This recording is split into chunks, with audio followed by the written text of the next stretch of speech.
한참 주가를 날리고 있는 MC 겸 개그맨 정형돈이라는 분이 갑자기 이제 나는 모든 방송을 다 중단하겠다. 그 이유가 뭐냐 하니까 이제 이 불안장애라는 병 때문이라는 겁니다. 이분이 이런 선언을 하기 얼마 전에 이제 모 프로에 출연을 해가지고 이런 말들을 했다는 걸 제가 글로 읽고 참 마음이 아팠습니다. 나는 불안장애를 앓고 있다. 실력에 비해 너무 잘 되다 보니 미천이 드러날까 두렵다. 내 능력 밖에 복을 가지려고 하다가 잘못될 것 같다는 생각이 든다. 이런 내용의 이야기를 본인이 했다는 겁니다. 심지어는 자기가 앞에서 뭔 이야기를 하면은 그 웃으면서 자기 이야기를 경청하는 그 사람이 갑자기 돌변해가지고 자기를 칼로 찌를 것 같다는 그런 망상에 시달리기도 한다는 겁니다. 그게 얼마나 이 마음이 힘들었겠습니까? 제가 이분에 관한 기사나 또 글들을 제가 쭉 살펴보기를 원했던 것은요, 주위를 둘러보면은 이런 불안장애로 힘들어하는 사람들이 생각보다 많습니다. 보건복지부에 따르면은 2014년도를 기준으로 우리나라에서 불안장애를 겪고 있는 사람이 무려 12.3%, 그러니까 우리나라뿐 100명 중에 12명이 넘는 사람들이 정형돈이라는 이분과 같은 지금 증상을 가지고 있다는 겁니다. 이것도 놀라운데요, 이 수치는 지난 5년 전에 비해 가지고 무려 28.4%나 증가한 수치라는 거예요. 지금도 이 불안장애를 앓고 있는 분이 굉장히 많은데 점점 많아지고 있는 상황이라는 겁니다. 이게 참 실감이 나는 그런 일을 제가 2주 전에 겪었습니다. 제가 이 시간에 이제 설교하면서 지금은 겨울 나무처럼 버텨야 한다. 또 그게 참 아름답다. 그래서 한 청년이 제게 왔을 때 자기를 힘들어할 때 무슨 소리냐, 지금 네 모습이 너무 아름답다. 1월에 그 혹독한 버텼던 겨울나무가 있었기에 4월에 그 화려한 그 봄나무가 가능했던 거 아니냐, 이런 제가 말씀을 드렸던 기억나실 것입니다. 그런데 그 설교가 얼마나 그 반향을 일으키는지 요 근래에 그렇게 많은 반향은 제가 처음 봤다 할 정도예요. 막 여기저기서 메일이 오고 또 그 내용을 따가지고 막 그 기독교 포털 사이트에서는 막 퍼날르고 또 외국에서 신앙생활하는 우리 교회 성도들이 막 연락이 오고 메일이 오고, 그래서 제가 그 굉장히 좀 인상적이었습니다. 그래서 제가 이제 아침을 먹으면서 우리 집사람한테 그 이야기를 쭉 하면서 아마 요즘 성도들이 이런 종류의 설교를 좋아하시는 것 같다, 제가 그렇게 이야기를 했더니 이 밥을 먹다가 앞에 있던 제 아내가 갑자기 정색을 하면서 하는 말이 왜 그렇게 생각하느냐고. 요즘 성도들이 그런 류의 설교를 좋아해서 그런 게 아니고 요즘 성도들이 그런 설교를 통해서 위로를 받지 안 되면 안 될 만큼의 힘든 분들이 많다는 생각을 왜 못하느냐, 그런 이야기를 하길래 밥 먹다가 갑자기 막 정색을 하고 그런 이야기를 해가지고 제가 좀 당황했지만 그 자리에서 제가 그걸 동의를 했습니다. 듣고 보니까 당신 말이 맞다. 그만큼 지금 위로가 필요하고 또 새 힘을 공급받아야 될 사람들이 많은 그런 상황인 것 같구나. 그래서 제가 그 다음날 우리 전체 교역자 회의할 때 그 이야기를 들려줬습니다. 그리고 내 아내 생각이 맞는 것 같다. 그래서 우리가 다 지치고 힘들지만 우리 다 힘내가지고 이 성도들을 잘 섬기는 이런 일에 좀 더 달려가는 그런 우리 교회 교역자가 되면 좋겠다. 그런 걸 같이 나눈 적이 있었습니다. 새해를 맞아가지고도 뭐 그렇게 희망적이고 낙관적인 소식은 잘 들려지지 않습니다. 맨날 나오는 이야기는 더 어려우실 것이다. 경제도 더 힘들고 사회는 더 복잡하고 정치도 뭐 더 어려워지고 이런 이야기가 쏟아지고 있는데요. 그럼 이런 상황에서 예수 믿는 우리가 어떻게 이런 그 두려움을 극복하고 또 이겨낼 수 있는가? 오늘 이런 부분들을 좀 본문에서 좀 살펴보려고 하는데요. 자, 24절을 한번 보시겠습니까? 배가 이미 육지에서 수울이나 떠나서 바람이 거스름으로 물결로 말미암아 고난을 당하더라. 제자들이 지금 어떤 상황인지 아시겠죠? 풍랑을 만나가지고 고생하고 있는 상황입니다. 근데 제가 이 본문을 깊이 들여다보니까 지금 제자들이 겪고 있는 고통이 삼중적인 고통이에요. 그들이 겪고 있는 지금 첫 번째 고통이 뭐냐? 이 풍랑을 만났는데 그 풍랑이 어떤 풍랑이냐? 그치지 않는 풍랑이에요. 25절에 보니까 이 풍랑이 밤 4경까지 계속됐다 그러는데요. 밤 4경은 요즘으로 치면 새벽 3시에서 새벽 6시 사이예요. 같은 내용을 다루고 있는 요한복음 6장 16절에 보니까 제자들이 언제 배를 타기 시작했냐 하니까요, 저물매 제자들이 바다에 내려가서, 저물매. 그러니까 지금 추측하건대 굉장히 긴 시간 동안 제자들이 지금 풍랑과 싸우고 있는 겁니다. 사람이 요한 고비만 넘기고 나면은 희망이 있다, 이래야 그 싸울 맛이 나는데, 여러분, 이 겨울나무가 지금 이제 1월이니까 이제 한 2달만 버티면은 이제 드디어 눈이 그치고 땅이 녹고 그러면서 이제 봄이 올 것이다, 이래야 버틸 수 있는데 3월이 돼도 4월이 돼도 5월이 돼도 6월 7월 달에도 막 눈 내리고 얼어붙고 하면은 그걸 버틸 나무가 어디 있겠냐고요. 지금 이 시대를 겪어가는 사람들의 형편하고 본문의 그 제자들의 상황의 공통점이 뭐냐 하니까 도대체 이 풍랑이 언제 끝날지 이게 앞에 안 보이는 상황이에요. 이게 제자들을 고통으로 몰고 갔다고 생각하는데요. 그것도 힘든데요. 제자들이 겪어야 하는 이중적인 고통이 뭐냐? 예수님의 부재예요.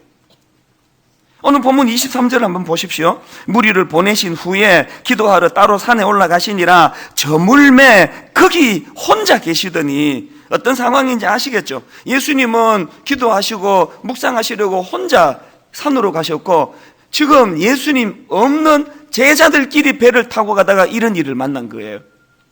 아기를 낳아보면은 이제 다 아시지만요, 이 세상에 인간이 태어나가지고 제일 먼저 경험하는 고통이 격리불안 아닙니까? 이 아기는요, 옆에 엄마가 없으면은 바로 그때부터 불안한 거예요. 그래서 막 엄마가 나타날 때까지 우는 거 아닙니까? 창조주 되신 하나님 앞에 나이가 이제 저처럼 50대가 됐다고 격리불안이 없으십니까? 내가 지금 어떤 상황으로 사느냐보다 더 두려운 것은 하나님이 안 계신다, 내게 하나님이 떠나셨다, 이거 아닙니까? 제자들에게 지금 이 예수님의 이 부재는 엄청난 두려움이었을 거예요. 그런가 하면 여기다 하나 더 붙여서 제자들의 삼중적인 고통이 있는데요, 그 영적인 혼란입니다. 이게 무슨 말씀인가 하면은, 자, 여러분, 지금 풍랑을 만나가지고 제자들이 죽을 고생을 하고 있는데요, 그 원인을 제공한 원인자가 누구십니까? 예수님이세요. 22절을 자세히 보십시오. 예수께서 즉시 제자들을 재촉하사 자기가 무리를 보내는 동안에 배를 타고 앞서 건너편으로 가게 하시고, 배 타게 하신 분이 지금 예수님이에요. 제자들이 지금 풍랑과 싸우는 것도 힘들어 죽겠는데 그 마음의 갈등이 뭐였겠습니까? 순종하면 복 주신다더니, 내가 지금 예수님 말씀에 순종해가지고 지금 이렇게 된 거 아니냐고요. 그리고 여러분, 그 제자들 입장에서 예수님이 얼마나 원망스럽겠습니까? 그 시골떼기 촌놈 출신들 제자들이 평생에 그렇게 주목받고 막 오병이어의 기적이 일어나가지고 막 사람들이 열광하고 북적거리고 막 환호하고 하는 그 현장에 평생에 이런 거 처음 아니었을까요? 예수님만 아니면 그 추억의 자리에서 밤새도록 그렇게 그냥 영웅 대접을 받으면서 멋진 하루를 보낼 수 있었는데, 예수님이 계속 채근하면서 즉시 제자들을 재촉하면서 데리고 가는 바람에 그 광야에서의 축제의 밤은 물거품처럼 사라지고, 괜히 예수님 말씀에 순종했다가 죽을 고생을 지금 풍랑을 만나서 하고 있으니까, 이게 지금 사람이 고생을 해도요, 명분이 있고 이유가 있으면은 그 견딜 만한데, 이런 경우는 이거 정말 이거 재미없는 거 아닙니까? 마음으로 계속 그 원망이 나올 수 있는 그런 상황이라는 거예요. 그런가 하면은 제자들의 혼란이 하나 더 있는데요, 뭐냐 하니까, 여러분, 아까 제가 예수님이 언제 나타나셨다 그랬죠? 밤 4경, 우리로 치면 새벽 3시에서 6시 사이에 나타나셨는데요. 마가복음 6장 48절에 보니까 바람이 거스름으로 제자들이 힘겹게 노젓는 것을 보시고, 예수님이 그 상황을 다시 알고 계세요. 너무한 거 아닙니까? 당신 때문에 제자들이 안 겪어도 되는 지금 이 고생길로 들어가가지고 굉장히 그것만 해도 입장이 곤란하고 미안한 상황인데, 예수님이 그 잘못 판단해가지고 제자들이 그 고생을 하는 거를 보셨으면 어떻게 해야 됩니까? 득달같이 그 풍랑을 잠잠케 하고 구해주셔야 되는 거 아닙니까? 왜 뻔히 다 보시면서 새벽 3시부터 6시가 될 때까지 왜 구경하고 있는 거예요? 안 도와주시고. 이 제자들의 삼중적 고통이, 여러분, 이게 왜 제게 흥미를 유발시키는가 하면은, 이게 2000년 전에 남의 나라 어떤 사람이 겪었던 이야기가 아니고 바로 이 상황이 오늘 예수 믿는 우리 이야기예요. 그렇게 오래 부르짖고 눈물로 새벽마다 주님 앞에 나와 간절히 인생의 풍랑을 잠잠케 해달라고 부르짖는데 하나도 상황은 안 바뀌어요. 그리고 저는 목사인데도요, 어떨 때 정말 중보기도를 하면서 눈물을 흘리며 하나님께 간절히 기도하는데, 어떨 때는요, 이 하나님이 내 기도를 안 들으시는 것 같아요. 외면하는 것 같아요. 이 귀를 막고 계시는 것 같아요. 귀를 막지 않으시면 어떻게 이렇게까지 응답을 안 해주시느냐고. 그게 어떻게 해석해야 되는 이야기입니까? 난 지금 하루가 지금 죽을 것 같은데 밤 4경이 될 때까지 나타나지 않으시는,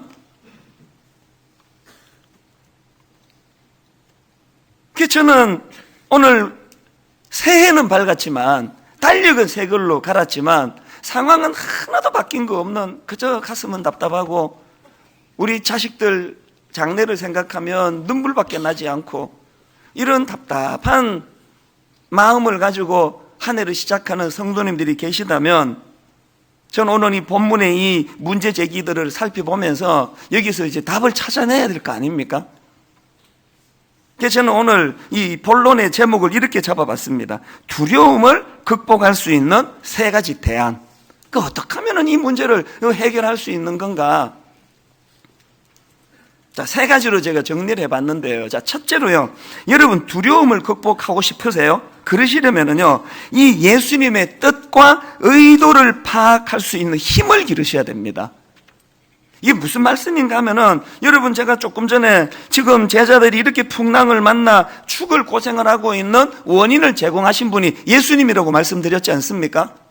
그래서 이게 예수님을 향한 원망과 불평도 되지만, 발상의 전환이 일어나면 이게 바로 나는 그래서 안 죽는구나라는 확신을 얻을 수 있는 도구예요. 이게 무슨 말씀이겠습니까? 22절을 다시 한번 보십시오. 예수께서 즉시 제자들을 재촉하사 자기가 무리를 보내는 동안에 배를 타고 앞서 건너편으로 가게 하시고, 지금 시종일관 예수님은 주도적으로 뭔가 의도된 일을 지금 진행해 나가고 계시는 거예요. 그럼 이 상황을 놓고 동전의 저쪽 편을 취하면은 일을 이따위로 하느냐고 원망하고 불평하고 울분에 빠질 수 있지만, 그러나 동전의 저쪽 면을 보면 뭔가 창조주 되시는 주님이 의도를 가지고 일을 해 나가시는 거라면 나 안 죽겠네. 이해가 되세요? 예수님이 지금 안 나타나고 계시지만 무능하고 무기력하고 우리가 죽어가는지 뭔지 하나도 모르고 계시면 문제인데, 예수님이 상황을 다 파악하고 계시는 거 아닙니까? 예수님이 지금 그것을 놓고 기도하고 계시는 거 아닙니까? 그러면 우리가 얻을 확신은 뭐예요? 나 안 죽겠네. 우리 결과 다 알잖아요. 제자들 안 죽었잖아요. 그리고 나타나셨잖아요. 성경 왜 읽습니까? 이렇게 일하시는 그 하나님의 법칙이 내게도 적용하기 때문에 읽는 거 아닙니까? 인간의 계산과 인간의 방법으로는 너무너무 힘들고 어려우신지 모르겠는데 하나만 확신하면 돼요. 안 죽습니다. 망하지 않습니다. 왜? 하나님의 의도하심 속에 일어나는 일이기 때문이에요. 이 밤 4경의 의미도 마찬가지 아닙니까? 기왕 구해 주실 거 그냥 좀 멋지게 예수님이 풍랑이 일자마자 짜잔 나타나가지고 탁 해결해주면 얼마나 그 깔끔하신 주님이 되실 텐데, 뭐 기왕해 주실 거, 그게 그냥 딱 기다리고 있으면서 뭔가 의도를 가지고 왜 그러고 계셨을까요? 이게 왜 그러냐 하면은요, 여러분 그 상식적으로 그 당시 상황을 한번 머리로 그려보세요. 그 배에서 지금 풍랑을 만난 제자들 대부분이 어부 출신이에요. 어부. 거기서 잔뼈가 굵어진 사람들이에요. 풍랑이 왔습니다. 콧방귀 꼈을 거예요. 참, 뭐 이런 일이 한두 번인가? 그러고 있는데 예수님이 급하게 그냥 산에서 막 뛰어와가지고 풍랑아 잠잠하라 그랬으면요, 결과 뻔합니다. 하여튼 예수님은 오지랖이 넓으셔가지고, 주님은 그 목수 출신, 우리는 어부 출신, 이 정도는 그렇게 안 써도 우리 다 고칠 수 있습니다. 공연한 일 하셨네요. 분명히 이런 이야기 나왔을 거예요. 제자들이 지금 풍랑이 찾아왔는데요, 이 정도쯤이야 뭐, 그래서 베드로 네가 다 해라. 바람이 이렇게 불면 키를 저렇게 돌리고, 바람이 저렇게 불면 키를 이렇게 돌리면서 그 피하는 법 다 알지? 1시간이 지나고 2시간이 지나고 3시간이 지나고 새벽 2시가 지나고 자기들이 동원할 수 있는 모든 노하우, 모든 기술력을 다 동원했는데 풍랑을 잠재울 수 없습니다. 점점 두려워지는 거 아닙니까?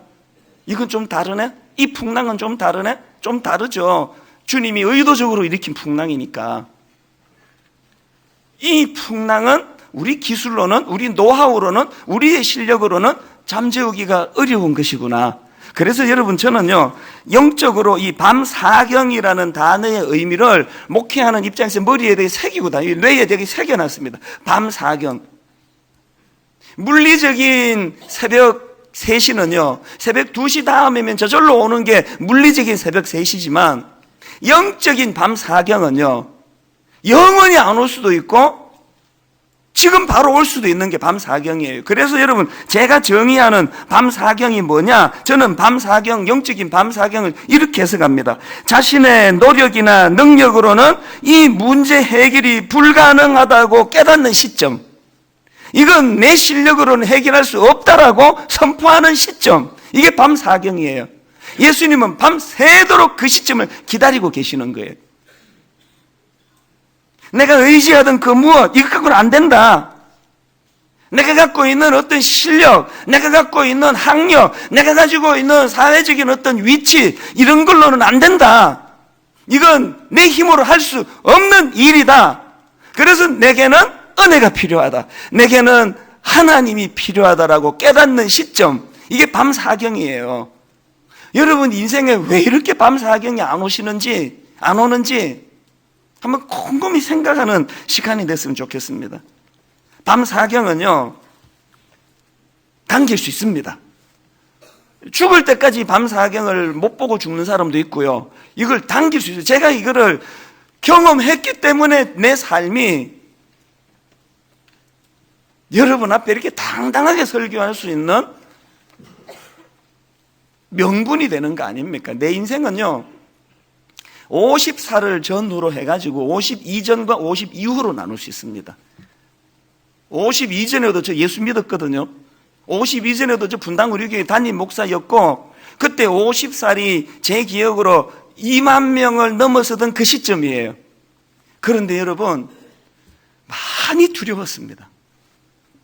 어떤 의미에서 제가 그 정형돈이라는 그 개그맨에게 관심이 갔던 이유는요, 그 불안한 마음이 딱 저의 50 이전의 내면 세계였거든요. 실력에 비해 너무 잘 되다 보니 미천이 드러날까 두렵다. 이게 정형돈 씨가 했는지 이찬수 목사인지 헷갈리는 거 아닙니까?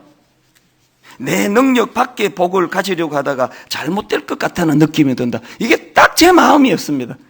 신학교 다닐 때 실력도 별로 없던 제가, 주목도 못 받던 제가 이렇게 어마어마한 교회를 이끄는 담임 목사가 되니까 행복하기보다 두려운 거예요.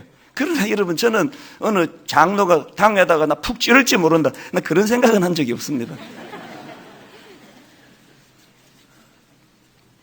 여러분, 제 인생에요, 몇 번의 밤사경이 있었습니다. 한 번만 있은 게 아니고. 그런데 목회자로서 내 인생에 50살이 내 인생에는 밤 사경이에요. 어떻게 이런 일이 가능했느냐 하면은요, 이사야 55장 8절 9절 말씀이에요. 내 생각이 너희의 생각과 다르며 내 길은 너희의 길과 다름이니라. 여호와의 말씀이니라. 이는 하늘이 땅보다 높음 같이 내 길은 너희의 길보다 높으며 내 생각은 너희의 생각보다 높음이니라. 그 하나님의 생각이 내 생각보다 크고 위대하시다는 걸 인정하면서 내 생각을 하나님의 생각 앞에 굴복시키는 훈련이 시작되면서부터 두려움이 없어지기 시작했습니다. 풍랑이 와도 하나님이 저를 다루시는 일인가 보다. 누군가가 저를 그냥 그렇게 못되게 굴어도 저는 그 사람이 밉지가 않아지는 기적 같은 일이 일어났습니다. 하나님이 저 사람을 통해서 어떻게 나를 다루시기를 원하시는가? 그래서 여러분, 우리의 이 낮음이 하나님의 그 높으신, 우리의 작음이 하나님의 크심 앞에 굴복되는 그 순간, 이게 밤 사경이에요. 송구 영신 예배 때 인용해 드렸던 말씀 기억하십니까? 신명기 8장 12절 13절 내가 먹어서 배부르고 아름다운 집을 짓고 거주하게 되며 내 소와 양이 번성하며 내 은금이 정식되며 내 소유가 다 풍부하게 될 때에, 여러분 모두가 새해에 바라는 걸 이렇게 놀랍게 한 번에 다 적어놓는 구절이 쉽지 않습니다. 이걸 올해의 성구로 만들었더라면 얼마나 좋았을까라고 내 송구영신 예배 때 말씀드렸죠. 너무 좋아하시니까 한 번 더 읽어드릴게요. 네가 먹어서 배부르고 아름다운 집을 짓고 있는데 집도 한 채 생기네 올해. 내 소와 양이 번성하며 내 은금이 정식되며 내 소유가 다 풍부하게 될 때에 감추어진 그 다음 14절을 보시죠. 하나님의 시가 내 마음이 교만하여 내 하나님 여호와를 잊어버릴까 염려하노라. 인간은 저 상황이 꿈에도 그리는 축복의 상황인데 하나님의 시선은 너무너무 위험한 상황이라는 거예요. 이게 하나님의 생각과 우리의 생각의 차이예요. 신앙은요, 우리 생각을 내려놓고 우리 힘 의지하는 거 내려놓고 그 크신 하나님께 내가 굴복당하는 거, 이게 밤 사경입니다. 여러분 인생에 밤 사경이 빨리 앞당겨지는 은혜가 있기를 주님 이름으로 축복합니다. 자, 그런가 하면은 두 번째로 이 두려움을 극복할 수 있는 두 번째 대안이 뭐냐? 예수님 부재에 대한 오해를 극복해야 된다는 거예요. 오해라는 겁니다. 20절 21절을 다시 보십시오. 무리를 보내신 후에 기도하러 따로 산에 올라가시니라. 저물매 거기 혼자 계시더니 배가 이미 육지에서 수리나 떠나서 바람이 거스름으로 물결로 말미암아 고난을 당하더라. 이 겉으로 보기에는 예수님이 지금 부재한 게 맞네요. 배에 예수님 안 계세요. 그러나 여러분 조금만 더 깊이 본문을 들여다보면은요, 비록 예수님 몸은 그 배 안에 계시지 않지만 지금 예수님은 언덕 위에서 제자들의 상황을 파악하고 계세요. 그리고 더 중요한 거, 예수님은 그 고난 속에 있는 제자들을 위하여 기도하고 계세요. 갓난 아기들의 그 시선의 결함이 뭐예요? 이 목도 잘 안 돌아가고요. 그래서 자기 시야로서 어머니를 담기가 어려운 게 갓난 아기예요. 그래서 나이가 조금 더 들어가면은요, 이제 폭도 넓어질 뿐만 아니라 이제 철이 들어가면 지금 여기에 눈에 엄마가 안 보여도 이 시간에 어머니는 지금 부엌에서 설거지한다. 안 보이지만 엄마의 존재를 인식하기 시작하는 걸 철이 든다고 그럽니다. 여기서 조금 더 철이 들면은요, 지금 엄마가 집에는 안 계시는데 시장을 가셨는데 집에는 부재하지만 이게 내 인생의 어머니의 부재를 말하는 건 아니다. 격리 불안이 없어지는 거예요. 신앙이 그런 거예요. 그래서 예수님께서는 이제 부활과 성천하신 이후로 분명히 이 예수님의 부재에 대한 오해가 있을 거를 주님이 아시고 두 가지 대안을, 조치를 취해 놓으시는데 어떤 조치냐? 하나는요, 성령님을 보내주세요. 그래서 우리가 이 불안을 없애기 위해서는 성령님 의지하기. 자, 마태복음 28장 20절을 보십시오. 내가 너희에게 분부한 모든 것을 가르쳐 지키게 하라. 볼지어다 내가 세상 끝날까지 너희와 항상 함께 있으리라 하시니라. 이 놀라운 약속의 말씀을 우리 주님이 주셨는데 이 말씀이 우리 인생들에게 잊혀지지 않도록 성령님을 보내주십니다. 자, 요한복음 14장 16절 17절을 보십시오. 내가 아버지께 구하겠으니 그가 또 다른 보혜사를 너희에게 주사 영원토록 너희와 함께 있게 하리니 그는 진리의 영이라 세상은 능히 그를 받지 못하나니 이는 그를 보지도 못하고 알지도 못함이라. 그러나 너희는 그를 아나니 그는 너희와 함께 거하심이요 너희 속에 계시겠습니다. 이 성령님의 내주하심이 왜 필요하냐? 요한복음 14장 26절.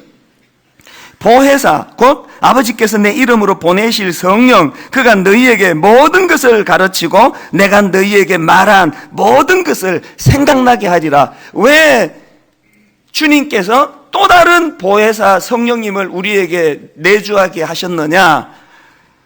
예수님 말씀을 생각나게 하려고요. 내가 너희와 함께 하겠다. 네 눈에 안 보인다고 부재 아니다.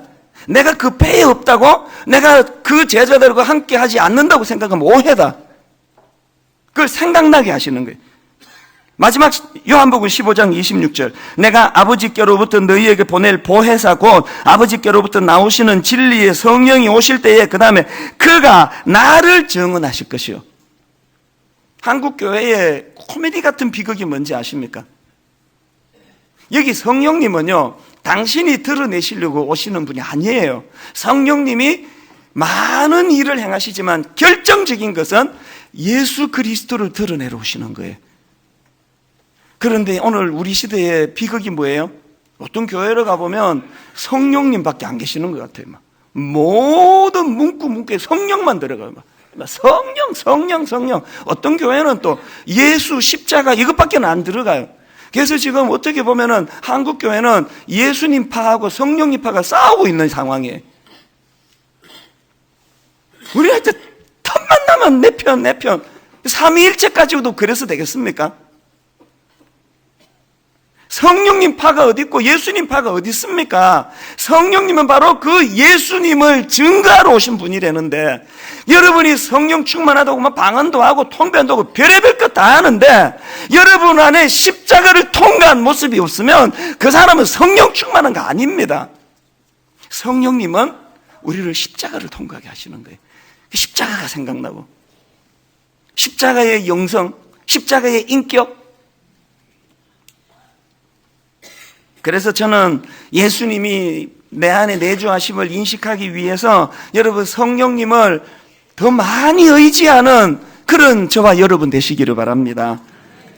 그런가 하면은 우리가 예수님의 그 부재를 오해하지 않기 위해서 하나 더 해야 되는데요. 주신 말씀을 묵상해야 됩니다. 자, 요한복음 5장 39절을 보십시오. 너희가 성경에서 영생을 얻는 줄 생각하고 성경을 연구하거니와 이 성경이 곧 내게 대하여 증언하는 것이니라. 여러분이 성경을 읽어야 되는 이유는 이거 읽으면 마음이 편안해지고 이거 읽으면 사람이 인격적으로 훌륭해지고 그래서 읽는 거 아니에요. 그건 결과물이고, 성경을 왜 읽느냐? 예수 그리스도에 대하여 증언한 책이기 때문이에요. 그래서 제가 오늘 이렇게 설교를 딱 하고 여러분이 집에 가면서 부부간에 대화하면서 야, 오늘 목사님 말씀 너무 좋았지, 그지? 우리 앞으로 양심껏 삽시다. 그러면 설교 완전히 엉터리란 거예요. 강연 듣고 가시는 거예요. 어떤 부부가 집에 가면서 차 안에서 여보 오늘 목사님 말씀 들었지? 용기를 내가지고 이제 우리 한번 잘 살아봅시다. 그 설교 완전히 엉터리란 거예요. 그런 일 많을 거예요. 설교를 듣고 나면 예수님이 생각나야 돼요. 그 예수님으로 인해 잘 살아야 되겠다. 그 예수님으로 인해 도덕적이어야 되겠다. 그 예수님으로 인해 내가 선한 사람이 돼야 되겠다. 여러분 마가복음 6장 34절을 보십시오. 예수께서 나오사 큰 무리를 보시고 그 목자 없는 양 같음으로 인하여 불쌍히 여기사, 지난주 말씀 기억나시죠? 내장이 쥐어 짜는 것 같은 통증을 예수님이 느끼셨는데 왜 그런 느낌을 받았나? 그 다음 강조를 달리한 구절을 한번 보십시오.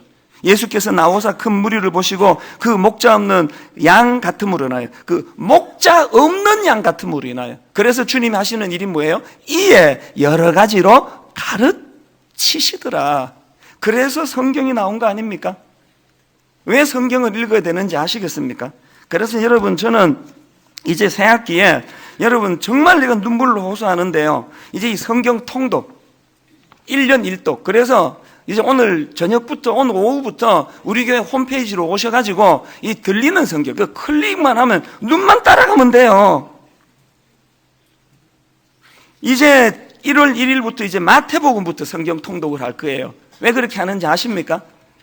계속 1월 1일부터 창세기만 읽어가지고 창세기는 한 35독을 했는데 출애굽기부터 아무도 안 읽으셔가지고 이제 마태복음부터 하자고. 마태복음. 내년에는 이제 마가복음부터 하고 66년이 지나면은 한 번 더 돌 것 같기는 해요.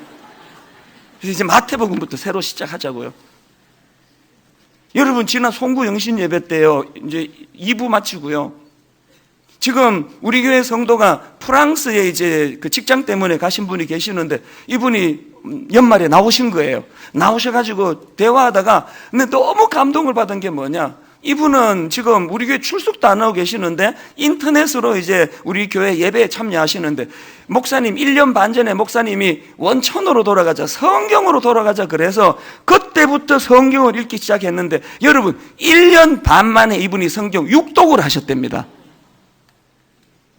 전업주부 아닙니다. 직장인이에요. 성경을 읽지 않고 마음에 두려움이 없어지기를 바란다. 그 어불성설입니다. 그런가 하면은 이제 오늘 드디어 받으셨죠? 이 성경 카드 받으셨죠? 이거 한 주일 동안 이제 암송을 해 오셔야 됩니다. 이걸 암송하셔가지고 이제 다음 주일부터는 예배 시간에 이제 다 같이 암송할 거예요. 그런가 하면은 여러분 내가 한 가지 더 부탁이 있는데요. 이 성경은 하나님의 계시의 말씀이기 때문에 기도하면서 읽어야 돼요. 그래서 오늘 우리 집사님으로 임명되신 모든 분들은 오늘 금요일부터 시작되는 무릎 기도회, 금요일 8시 반부터 무릎 기도회에 나오시기를 원합니다. 아니요, 나오셔야 됩니다. 새해 주님 앞에 공동체적으로 기도하면서 새해를 여는 분당 우리 교회 되기를 바랍니다. 마지막 세 번째로 두려움을 극복하기 위한 대안이 하나 더 있는데 그게 뭐냐? 기억력 회복이에요. 기억력 회복. 어떤 기억력? 하나님이 과거에 주신 은혜를 다시 기억해내야 돼요. 자, 오늘 본문의 상황을 한번 보십시오. 제자들이 풍랑을 만나 지금 죽을 상황에 빠졌는데요. 이 풍랑 바로 앞에 무슨 사건이 있었습니까? 오병이어 기적의 사건이 있었습니다. 여러분, 이 풍랑을 만나 죽을 고생하는 제자들 바로 앞에 그가 경험했던 건 신적인 능력을 베푸시는 예수 그리스도, 그분을 제자들이 목도한 거 아닙니까? 그랬는데 풍랑이 너무 크니까, 풍랑이 너무 오래되니까, 풍랑이 너무 무서우니까 다 잊어버렸어요. 한나절 전에 있었던 일인데. 잘 들으셔야 됩니다. 현실의 공포는, 현실에 대한 지나친 공포는 은혜를 망각하게 하는 흉기예요. 경직이 돼가지고 우리가요 두려움으로부터 자유하시려면 과거에 주신 은혜를 기억해내야 돼요. 풍랑이 이것보다 더 셀 때 하나님이 어떻게 풍랑을 잠잠케 해주셨지? 지금 내가 겪고 있는 이 어려움보다 훨씬 더 어려움을 우리가 어떻게 이겨냈지? 그래서 여러분 신명기서를 보면은 이 신명기서는요 모세가 임종을 앞두고 자기 후대들에게 권면했던 설교 3편이 신명기예요. 그런데 여러분 모세가 했던 이 설교 3편의 신명기서의 가장 큰 주제가 뭔지 아십니까? 기억하라요. 기억하라. 기억하라. 뭘 기억하기 원합니까? 애굽에 종살이 하던 그때를 기억해라. 하나님이 어떤 은혜를 주셔, 열 재앙을 통해서 어떤 은혜를 주셔서 너희가 해방이 됐는지 기억해라. 홍해 앞에 섰을 때, 뒤에는 애국 군대가 죽이려고 달려들 때, 앞에는 홍해가 가로막여 우리 죽었다 할 때 하나님이 바다를 가르기까지 우리를 사랑해 주셨다. 이걸 기억해라. 광야 생활 가운데 만나 기억나니? 메추라기 기억나니? 추워서 부들부들 떨 때 주셨던 불기둥 기억나니? 뜨거워 죽을 것 같았을 때 주셨던 구름기둥 기억나니? 그 강력한 적들이 전쟁을 이렇게 쳐들어왔을 때 우리 군사력으로는 이길 수 있는 확률이 0.1%도 안 되는데 그때 하나님이 어떤 은혜를 주셔서 그 못된 악한 원수들을 이길 수 있었는지 기억해라. 신명기서의 주제는 기억이에요. 2016년 분당 우리 교회 모든 성도님들의 구호가 이거면 좋겠습니다. 기억하라. 기억하라. 뭘 기억합니까? 이것보다 더 힘들 때 하나님이 어떤 은혜를 주셔서 내가 여기까지 올 수 있게 되었던가.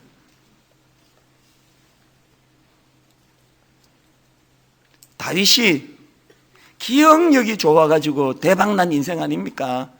골리앗이 죽이겠다고 달려드니까 군사훈련 받은 모든 사람이 벌벌벌 떠는데 그 어린애가 그 투구도 안 입고 돌멩이 몇 개 들고 나오니까 사람들이 너 정신 나가냐고 다 말리니까 이 다윗이 한 말은 딱 하나예요. 내가 옛날에 양을 지킬 때 이보다 더 어려운 거, 사자가 달려들고 곰이 달려들고 이것보다 훨씬 더 어려울 때 하나님이 어떻게 은혜를 주셔가지고 내가 살아났는 걸 내가 기억하는데, 나는 만군의 여호와 이름 하나면 됩니다. 그렇게 하고 나간 거예요. 제가 청년 집회할 때마다 늘 강조하는 게 이거 아닙니까?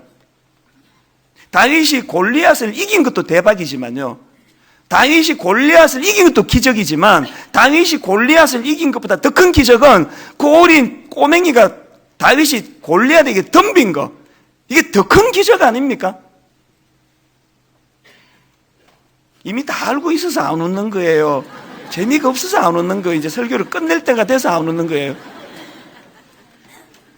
저는 여러분 가정의 자녀들이 이 기억하라, 그래서 젊을 때부터 도전 정신을 가지고 야성을 가지고 골리앗 앞에 그냥 전쟁을 선포하고 기억하라, 기억하라.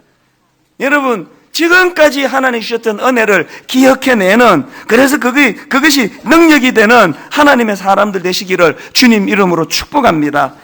결론을 맺으려고 합니다. 두려움은 언제 해결됩니까? 오병이어의 기적이 끝나고 사람들이 일부 남았습니다. 미련을 못 들쳐서 그랬겠죠. 그리고 그 다음날 예수님께 나아가니까 예수님이 이렇게 말씀하십니다. 요한복음 6장 26절, 예수께서 대답하여 이르시되 내가 진실로 진실로 너희에게 이르노니 너희가 나를 찾는 것은 표적을 본 까닭이 아니요 떡을 먹고 배부른 까닭이니라. 그러면서 주시는 말씀, 요한복음 6장 35절, 예수께서 이르시되 나는 생명의 떡이니 내게 오는 자는 영 결코 줄이지 아니할 터이요 나를 믿는 자는 영원히 목마르지 아니하리라. 오병이어의 떡 기적만 쫓아다니면 맨날 두려운 거예요. 떡 하나 얻어먹고 잠깐 기뻤는데 금방 두려워지는 거예요. 금방 허기가 느껴지는 거예요. 이게 딱 우리 신앙생활 아닙니까? 여러분 정직하게 이게 신앙이요. 예배가 이게 마약 아편 주사입니까? 이게 잠깐 한 방 맞고 금방 이제 또 그 두려움이 없어졌다가 금방 제정신이 돌아와가지고 일주일 내내 두려워 죽을 것 같다가, 이 악순환을 깨기 위해서는 여기서 주님이 하시는 말씀, 표적을 본 까닭이 아니요 떡을 먹고 배부른 까닭이니라. 예수께서 이르시되 나는 생명의 떡이니 내게 오는 자는 결코 줄이지 아니할 터이요 나를 믿는 자는 영원히 목마르지 아니라. 주님 주시는 떡을 쫓아다니는 인생이 아니라 진정한 생명의 떡 되시는 예수 그리스도가 내 신앙생활의 중심에 있는 성숙한 신앙이들 되시기를 주님 이름으로 축원합니다. 기도하시겠습니다. 하나님이 우리에게 주신 것은 두려워하는 마음이 아니요 오직 능력과 사랑과 절제하는 마음이니, 하나님 오늘 말씀이 이번 한 해를 두려움 없이 살아내는 하나님의 능력이 되게 하여 주시옵소서. 주님 앞에 작은 헌금을 드리러 갑니다. 이 헌금이 오병이어의 어린아이의 도시락이 되어서 이제 시작하게 되는 분립개척교회가 참으로 하나님이 기뻐하시는 아름다운 교회 하나가 태어나는데 우리의 이 작은 물질이 쓰임받게 하여 주시옵소서. 그렇게 인도하실 줄 믿고 감사드리옵고 예수님 이름으로 기도드립니다. 아멘. 오늘 말씀을 생각하시면서 우리 67번 찬양입니다. 힘들고 지쳐 낭망하고 넘어져 일어날 힘 전혀 없을 때에 가사를 생각하시면서 찬양하시겠습니다. 힘들고 지쳐 낭망하고 넘어져 일어날 힘 전혀 없을 때에 조용히 다가와 손잡아 주시며 나에게 말씀하시네. 나에게 말씀하시네. 여러분 이럴 때 없습니까? 나에게 실망하며 내 자신 연약해 고통 속에 눈물 흘릴 때에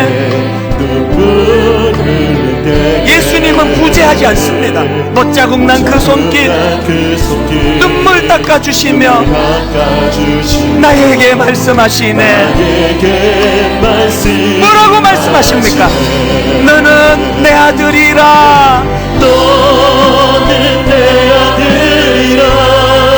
오늘날 내가 너를 낳았도다. 오늘날 내가 너를 낳았도다.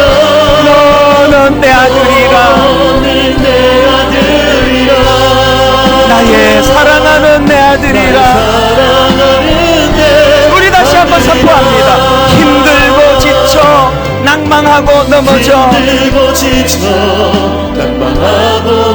일어날 힘 전혀 없을 때에 조용히 다가와 손잡아 주시며 나에게 말씀하시네. 나에게 실망하며 내 자신 연약해 고통 속에 눈물 흘릴 때에 못자국 난 그 손길 눈물 닦아주시며 나에게 말씀하시네. 뭐라 말씀하십니까? 너는 내 아들이라.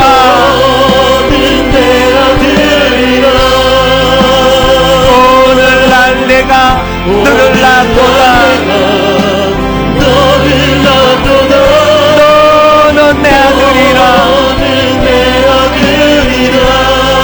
나의 사랑하는 내 아들이라.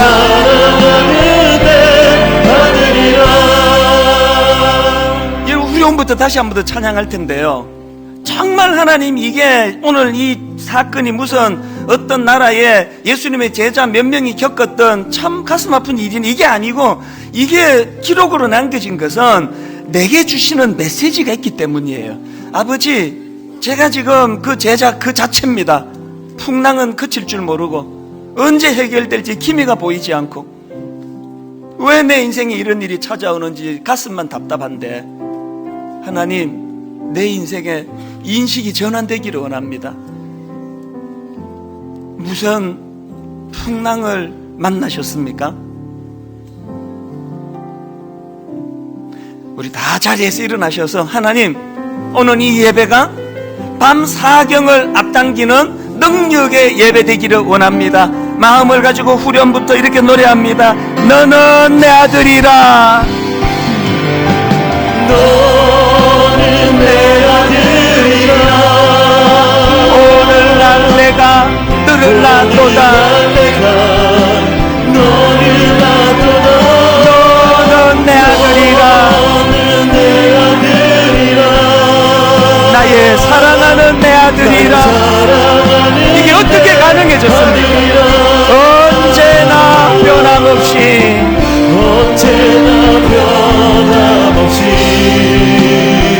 너는 내 아들이라.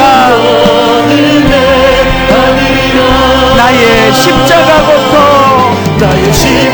해산의 그 고통으로 내가 너를 낳았으니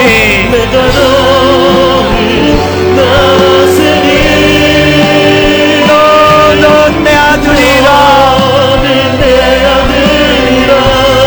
오늘날 내가 너를 낳았도다.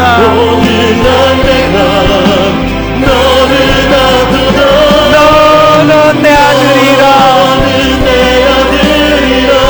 나의 사랑하는 내 아들이라. 성령이 오셨네. 성령이 오셨네.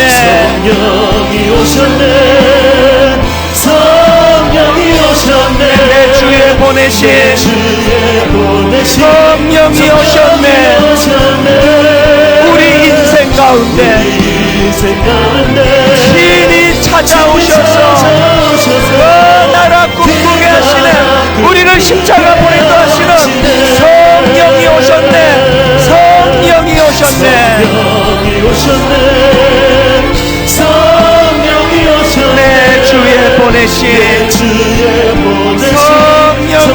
오셨네. 우리 인생 가운데 친히 찾아오셔서 그 나라 꿈꾸게 하시네. 허무한 시절 지날 때, 깊은 한숨 내쉴 때, 그런 풍경 보시며 탄식하는 분이 있네. 여러분 말씀을 기억하십시오. 고와 같이 너희를 버려두지 않으리. 내가 너희와 영원히 함께하리라. 아멘. 성령이 오셨네. 성령이 오셨네. 내 주에 보내신 성령이 오셨네.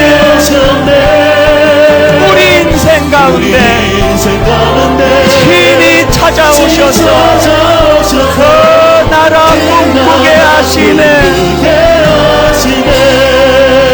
눌린 자, 갇힌 자, 자유함이 없는 자, 피난처가 되시는 성령님 계시네. 주의 영이 계신 곳에 참 자유가 있다네. 진리의 영이신 성령이 오셨네. 아멘. 성령이 오셨네.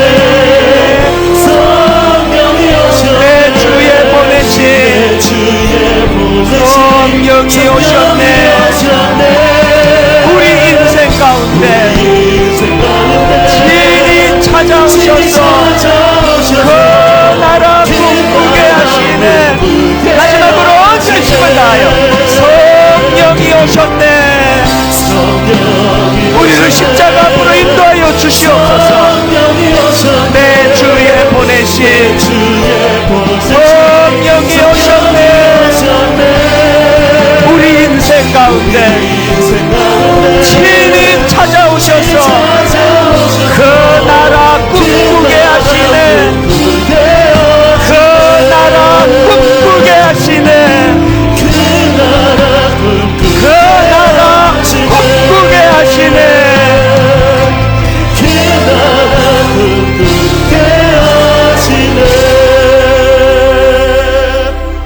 여러분 힘든 인생길 폭풍을 만날 때마다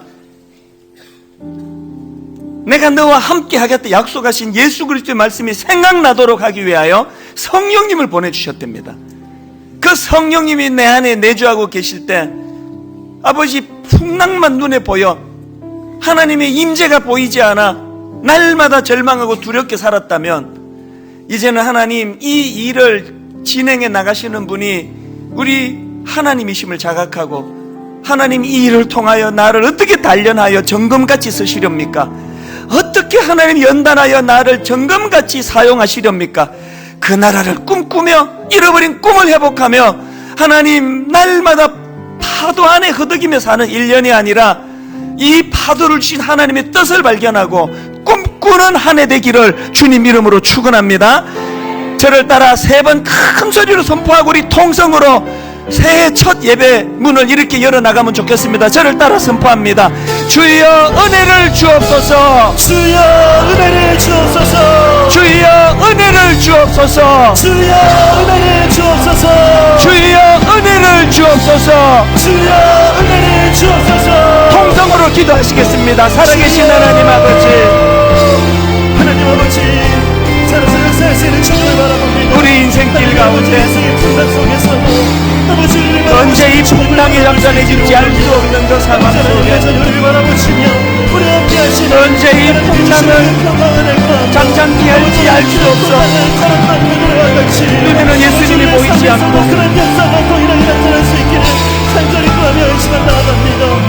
파도는 점점 거세져 오는 현실 앞에 성령님이 내 주님이 보내신 성령님이 내 안에 계심으로 바로 이 순간 내가 너와 함께 하겠다 말씀하신 주님의 말씀이 떠올려지는 놀라운 역사를 허락하여 주시옵소서.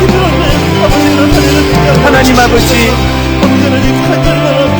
오늘도 주님의 은혜를, 주님의 말씀을 하나님 사모하며 의지하며 달려가기 원합니다. 그 주님을 바라볼 수 있기를 원합니다. 하나님 아버지, 이 시간 우리 함께 하시며 우리를 바라보신 하나님 고향을 믿음의 눈을 열게 하여 주시고 하나님 주님을 바라보며 주님의 시간을 얻게 하여 주시옵소서.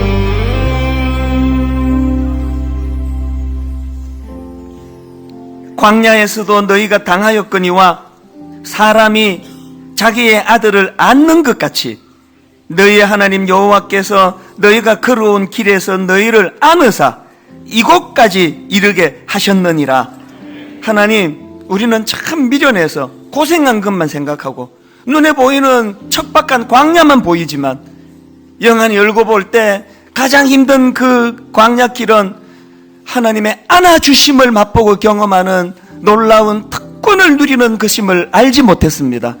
영안을 열어주셔서 하나님, 힘들고 어려운 광야길 가운데 어떻게 하나님이 나를 안아주셔 이 고비를 이겨낼 수 있었는지 기억하는 저희들 되게 하여 주시고, 이제 생명의 떡 대신 예수 그리스도를 내 신앙 중심에 모시는 아름다운 또 성숙한 신앙인 되게 하여 주시옵소서.